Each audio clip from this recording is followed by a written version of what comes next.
Today on Trucks, Stacey and I show you how to turn your pickup into a dump truck with a bolt-on kit you can do in your own driveway.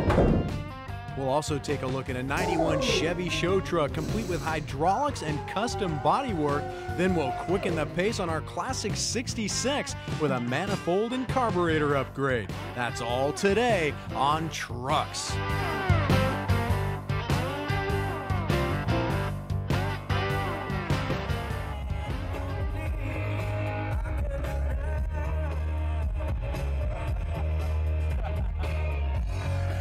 Very cool, very cool. Hello everybody and thanks for joining us. Stacey and I have a project for you this week that's going to blow your mind. Not only is it totally cool, but it brings a whole new meaning to the word functional. You know, there's not a person alive that hasn't loaded up the bed of their truck with dirt or rocks or whatever and stood there with a shovel and wished there was some way they could get that sucker to dump. Think of the time it would save, not to mention your back. In the midst of all that wishful thinking comes the answer from Pierce Sales out of Henrietta, Texas. What they've done is come up with a kit for about $750 that'll turn your hauler into a dump truck without changing the stock appearance, which is exactly what we're going to do to this '88 Chevy. You can easily do this project in about a day. It's just a variation of a standard hydraulic system found on a commercial dump truck. You have your electric hydraulic pump that powers the lifting ram that actuates the lifting scissors. You've got your upper and lower mounts for support and your rear hinge arms. First thing you need to do is disconnect the wiring harness. While we're down here, I'll take this Sharpie and make a mark at the end of the bumper mount. We'll explain why a little bit later. Once all that's done, go ahead and remove the bumper. The bed itself is held to the frame of the truck by 8 bolts, so you'll need to back those off as well. Don't forget to remove your gas filler neck from your bed.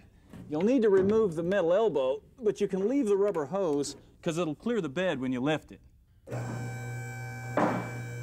Now we're ready to pull the bed off. Most of you won't have a lift, but that's no problem. Just get yourself a buddy to help you lift it up and put it out of the way on some sawhorses.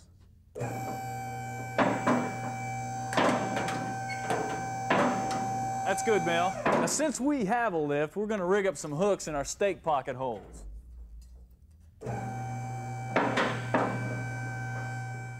Then we can lift the bed straight up and drive the truck out from under it. Now we're ready to turn this thing into a dump truck. First thing we need to do is notch the frame to make room for the rear hinges. Go ahead and take a measurement from the rear carriage bolt location to the rivet on the cross member. Then set the new hinge arm in place and outline it with a Sharpie. After that, take your hinge and bring a line down diagonally so the bearing nut rests on the cut in the frame. Now take a cutoff wheel or torch and make your cut. Make sure you plug the gas tank with a rag so you don't blow yourself up. Once you have your notch, clamp the hinge to the frame and drill the 4 holes before hooking it up. The lower support bracket is a direct bolt-in. Just use your existing holes. You will need to disconnect your gas tank straps, but only do one side at a time unless you want to dance with a gas tank. The only modification we need to make is a single lock nut to the mounting bolt to hold the lower bracket.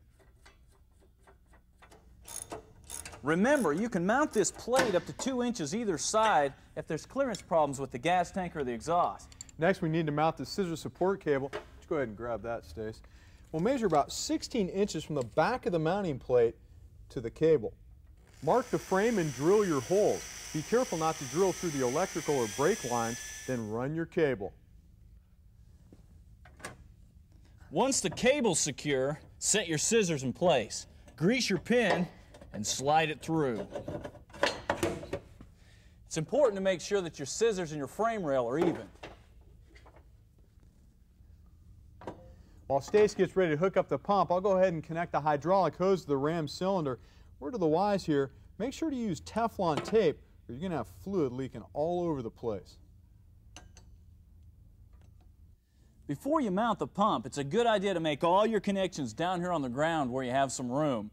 Also, disconnect your battery before you do this. Now on a bigger truck, like a 3/4 ton or a 1 ton, this pump can usually be mounted under the bed. On a 1/2 ton, you'll need to mount it either behind the seat or on the passenger side frame rail with this bracket that's supplied with the kit.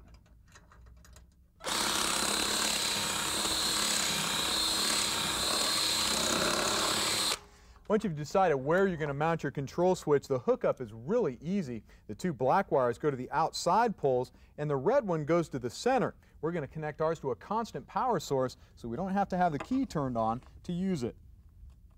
We're going to do that with a 10-amp inline fuse and go directly to the battery. We're about to test this thing, so stay with us. We'll be back right after the break. Later on trucks, we've got a 91 Chevy sports truck that's definitely worth showing off. But up first, we'll finish that bolt-on kit that'll help you get the most out of your half-ton work truck.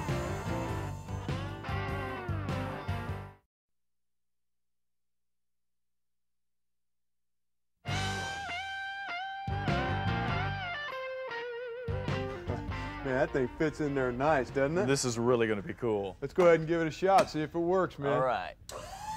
Welcome back to the shop, everybody. As you can see, the lift on our project is ready to go, which means we're just about ready to bolt on the bed and turn our stock pickup into a full-on dump truck. Now, before you even think about crawling under this bed, make sure it's secure. You're going to be pushing on it and drilling on it, and it'll squash you like a bug if it falls. Now, having said that, we need to mount our hinge arms to our bed before we drop it all down on the truck. They bolt right to the stock holes in the rear, but you will have to drill in the front. Mount this bracket to the cross member and the hinge arm itself. Leave the arms loose for alignment later on. With the bed of the truck still off, I went ahead and made some modifications to the fuel filler. You will have to shorten the hose here on GM vehicles. Pierce Sales also supplies a gooseneck and a bracket so we can reroute the filler into our wheel well. Now, the reason we need to do this is because Chevy's truck bed curls under too much. Mel, that looks good. That ought to clear that bed with no problem. Should be all right, man. We'll lay it in there when we put the bed on. Let's go ahead and back the truck up, man. Sounds good.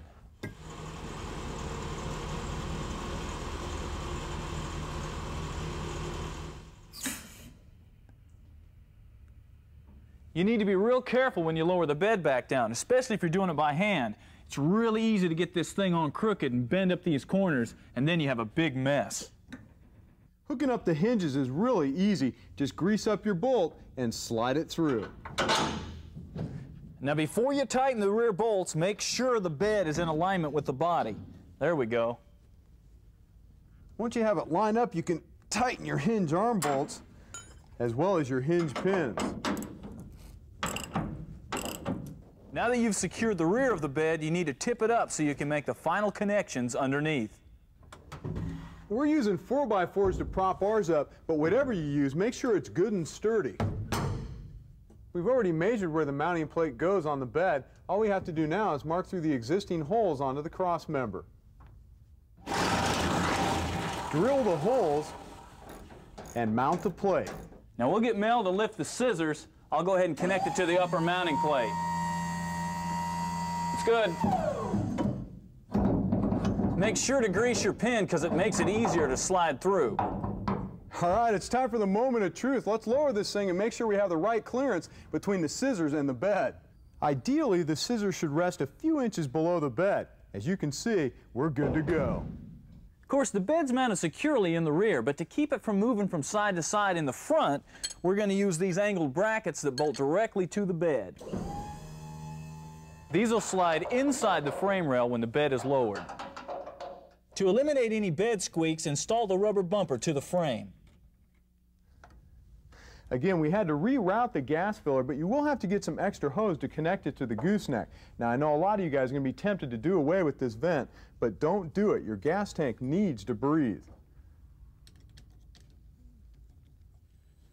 The bumper needs to be welded to the hinge arm so it'll dump with the bed. Now, remember those marks we made earlier? We're going to use those as a reference point to make a cut line on the hinge bracket. Now, the hinge arms hang back from the frame about an inch. So cut an inch toward the bumper from your reference point. This will tuck the bumper right up against the bed like it should be. Now, here's how this bracket originally went. A neat trick is to take the brackets, switch sides, notch it for clearance, and it'll weld right up there to the hinge arm. Use your stock bolt holes, and you can still use a Class 1 hitch on your bumper.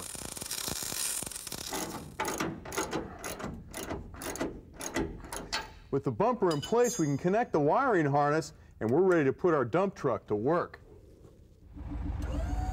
This kit will handle a 4,000-pound payload. That's more than your truck will even handle. Believe me, it's better than breaking your back with a shovel. Yeah, that's for sure. Don't go away. Stacey and I have more trucks to dump on you after the break. Up next on Trucks, we'll show you the lowdown on a 91 Chevy lowrider that's quite a lift on the boulevard.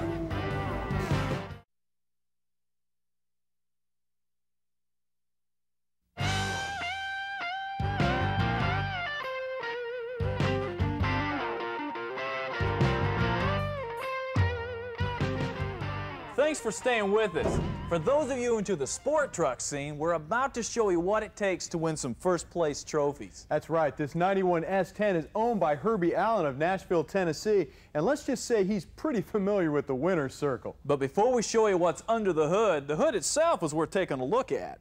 It's got a fiberglass cowl induction, and you won't find any windshield wipers on this lowrider because he took 3 wiper panels and spliced them together to give it a real smooth, clean look. Let's pop the hood and see what kind of goodies are in the engine compartment. Now, the motor's basically stock, but as you can see, he's done a really good job of trimming it out with chrome and matching paint. The body of the truck has been channeled down on the frame 3 inches, and if you haven't guessed by now, it's got a full hydraulic system. You can see where the upper A-arms have been cut for clearance when it all slams down. The radiator had to be modified as well. It sits at an angle like a Corvette for clearance. The stock fan has been done away with, and dual electrics are used instead. Now this is really cool. Shaved door handles and remote solenoids to open the doors. Now once you get inside, the first thing you notice is a 95 Z28 Camaro dash that's been sectioned 4 inches for a perfect fit. Of course, the room behind the seats reserved for that thumping stereo you heard at the start of the show. In the rear, you've got a welded roll pan and smooth tailgate, but lurking under the hard tonneau cover is what this truck is all about. 3 12-volt batteries wired in a series for 36 volts. That's what makes this truck jump. The 4-inch step notch here in the frame rail and a 4-bar system rear end is what makes the show possible. And to make this show possible, we need to take a break. Don't go away. We got more trucks to show you after this. Up next on Trucks, it's time to quicken the pace and efficiency on our classic 66 with that manifold and carburetor upgrade.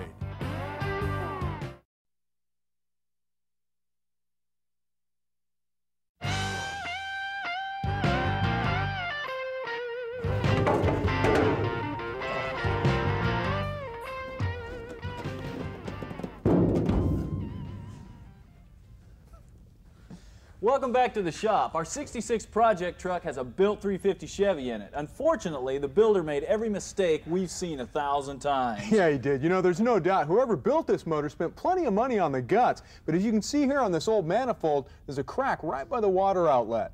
And without a complete rebuild, this old quadrijet will never run right. Bottom line, the guy shortchanged himself to save a few bucks. And let's face it, no performance cam in the world will do you any good if you have restricted fuel flow. So what we're going to do is bolt on some Edelbrock upgrades like this dual plane performer manifold along with this matching 600 CFM carburetor. While we're at it, we'll also dress things up a bit with Moroso's chrome air filter and valve covers. Before we can really dig into this project, we need to prep the motor. First thing we're going to do is drain the radiator. And then pull the hoses. Remove the fuel and vacuum lines. Not always easy if somebody's rounded off the nut. And remove the battery cable. On a small block Chevy, you have to take the distributor out to remove the intake, so you'll need to mark it to get it properly back in. Otherwise, your timing's going to be a mess. Make a point of reference to the distributor body, then make a mark on the distributor body itself at the tip of the rotor. Unbolt the distributor, and as you pull it up, you'll notice that the rotor will move just a little bit. Make a second mark on the distributor where it stops. Now here's a tip for you. If you're not replacing your plug wires, mark them before you take them off. That way they'll be easy to reinstall. Undo the rest of your linkage and pop off the valve covers. Next comes the carb, then the old intake. Now before you bolt on the intake, it's a lot easier to mount the fittings with it off. I've already done the water and vacuum fitting. It's real important to use Teflon tape on these two. I've also put on the thermostat as well as the housing, and since the intake's aluminum, I used anti-seize to prevent galling. Before you set your gaskets in place, you'll want to make sure all your mounting surfaces are clean. You'll also want to check down in your lifter valley for any junk that might have fallen down in there. After that, use some silicone to hold the side gaskets in place. Now, if you use the stock rubber gaskets in the front and the rear, give them a big dab of silicone here in the corners to make them seal better. Be real careful when you set the intake in place. You got it, Matt? I got it. You want to try to drop it straight down so the gaskets won't move on you.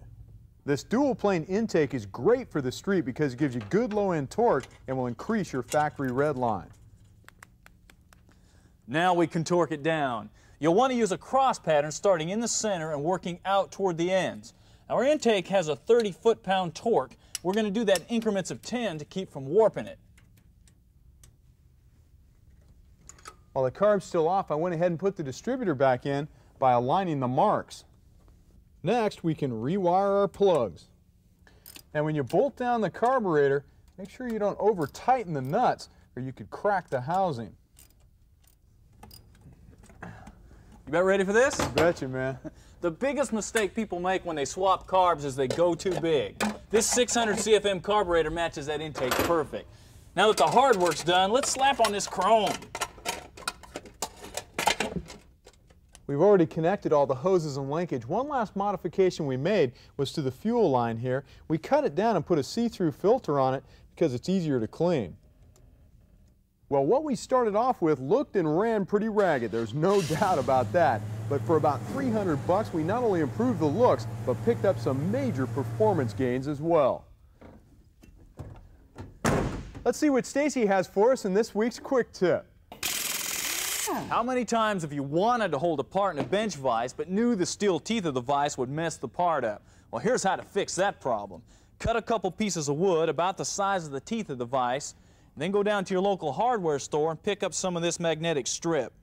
It's adhesive back so you can stick it right to the wood. Now, when you have a delicate part, simply stick the pieces in place and go to work. Stay with us. We'll be back with more trucks after this.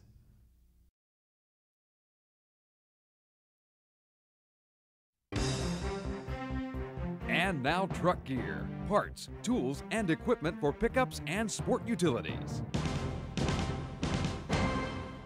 It's time for this week's edition of Truck Gear. Let's face it, nobody wants to be stranded with a flat tire. Number one, it's a hassle, not to mention it can be real dangerous. One way to avoid this problem is with Uniroyal's Nail Guard tire. It has a special substance inside that provides an airtight barrier if something sharp like a nail or screw penetrates the tread. And for about $10 more than regular tires, it'll give you and your family more peace of mind on the road.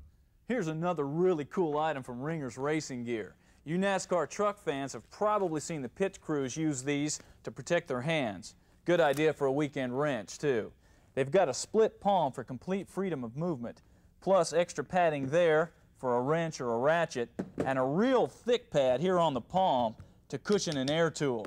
They're also heat resistant up to 320 degrees, but the perforated backing won't let your hands sweat. You can get the job done with Ringers for about 30 bucks. Finally today, there's nothing worse than dirty, stain-looking carpet in your truck or SUV. And since everyone uses their vehicle for work or carting the kids around town, there's really no getting around it unless you have a set of Husky Liner floor mats. They won't slip and are guaranteed not to crack under heavy use. The exact fit will protect your carpet from snow, mud, and water. Husky Liners go for about $80. That's going to do it for this week's Truck Gear. Let's see what we have for you next week on Trucks.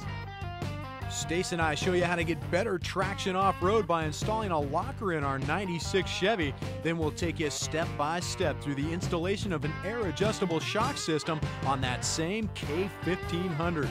After that, we'll spin the wheels off a Dodge Dakota RT and tell you if it's worthy of the famed RT badging before we trim it out with some Mopar accessories. That's all next week on Trucks. Well, that's going to do it for this week's show. But remember, whether you're high or low, trucks are the only way to go. Let's ride, man. All right.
is an RTM production.